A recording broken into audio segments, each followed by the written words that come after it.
I was at my salary ceiling, and so I said, I'll take a sabbatical, get my master's.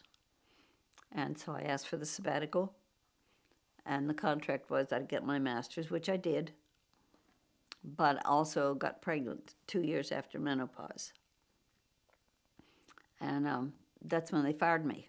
They had a public hearing, and there was an arc of chairs for the school board, all male. And in the center was this chair for me. And they asked me some very embarrassing questions, like, didn't you know you were pregnant? Why, some of the other women said your breasts were getting bigger. You must be pregnant. Well, I didn't think I was pregnant, but I was. I didn't go to a doctor until I was 7 months pregnant. Now I understand how high school girls could say, I'm not pregnant, because I just could not deal with it. And he was born in the car. My pediatrician was there. That was a good time. And then I said, I want a tubal ligation. And this doctor said it's against my religion. And I grabbed him by the shoulders and put on one of the best performances of my life. I said, I am going to commit suicide, get divorced, or something. I want a tubal ligation. And I'm screaming. So he sent me to another doctor to get it. And I got a tubal ligation. Oh, the hearing.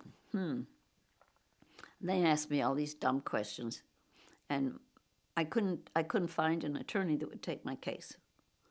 Finally, a neighbor of mine who had been a paratrooper, and he was kind of a loose cannon anyway, he said, well, they can't do that. We'll just write them a letter and say this, you can't do this.